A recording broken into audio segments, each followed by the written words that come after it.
Imagine a piece of metal so incredibly valuable, people gladly put their lives on hold, waiting literally years just for the chance to buy it. And we're not talking about some rare bar of gold or platinum here. It is a wristwatch. Welcome to MarketMindLab.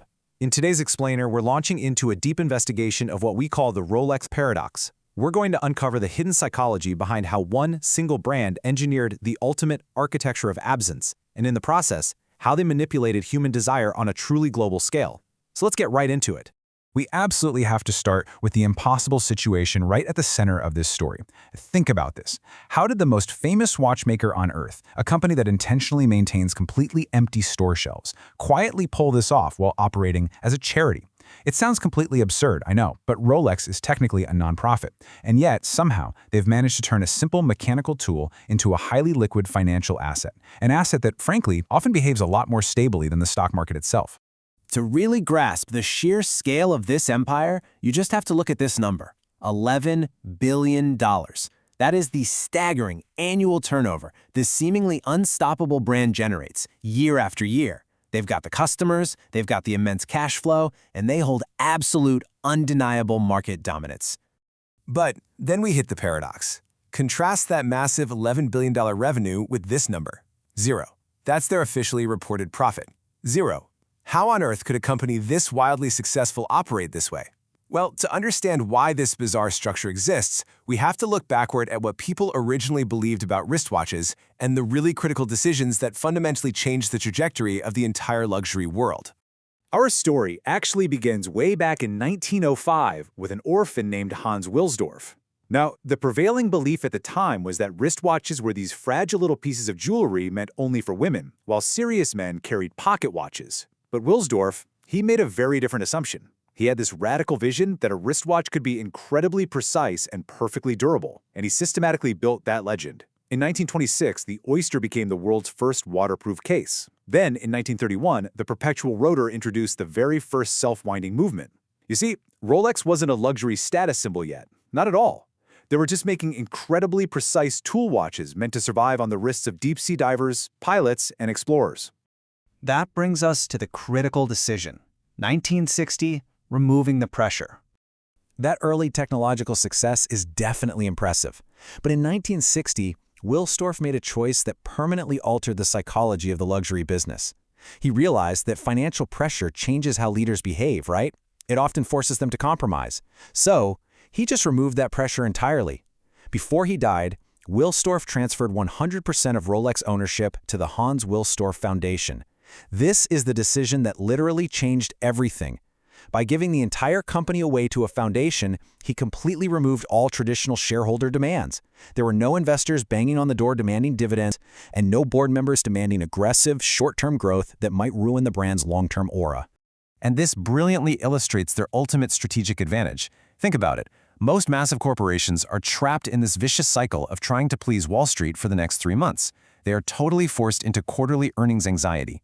Rolex leadership, however, they were freed from this cognitive bias. Ignoring quarterly earnings allowed them to execute an absolute masterclass in prioritizing long-term brand equity over short-term financial gains.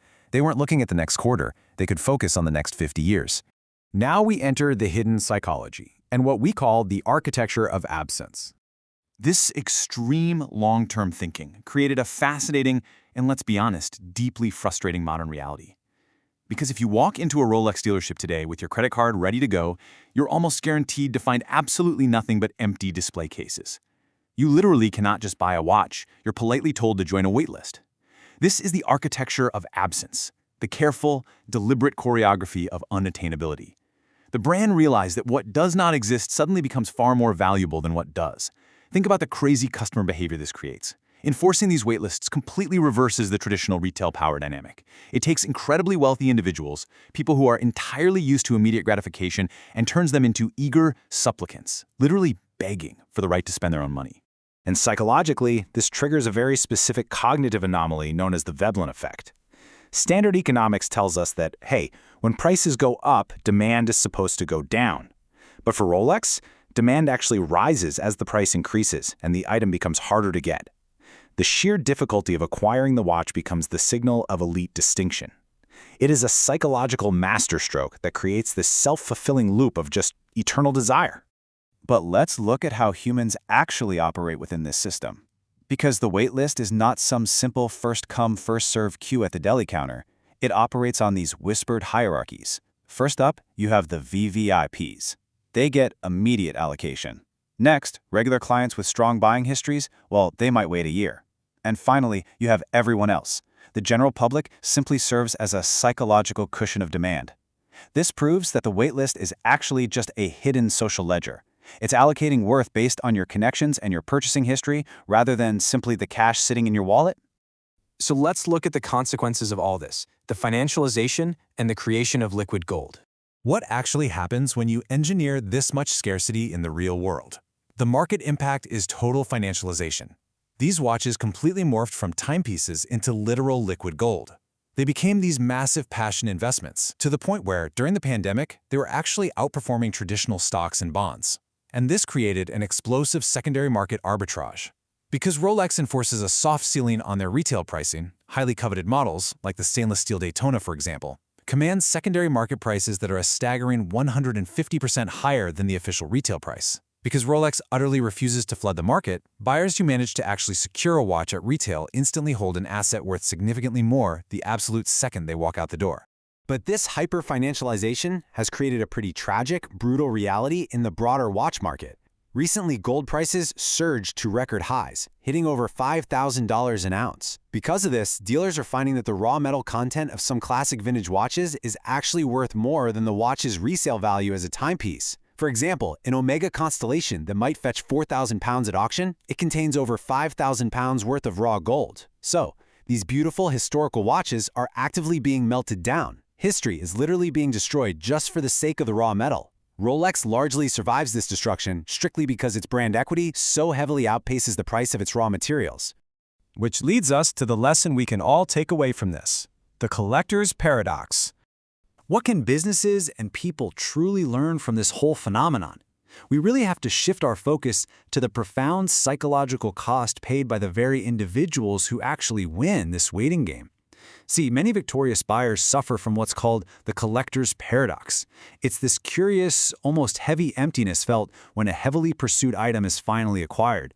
It reveals a really deep truth about human nature. The chase was the true object of desire all along.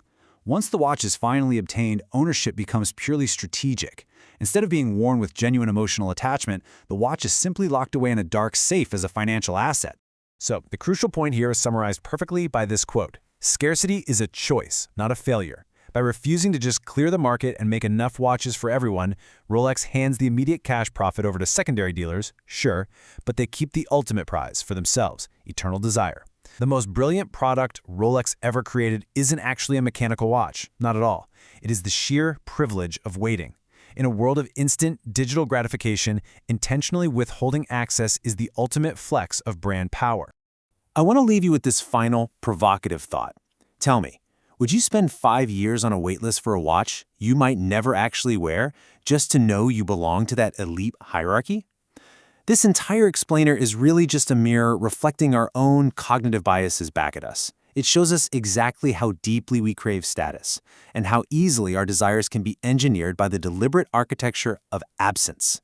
I want you to really think about that the next time you walk past an empty display case.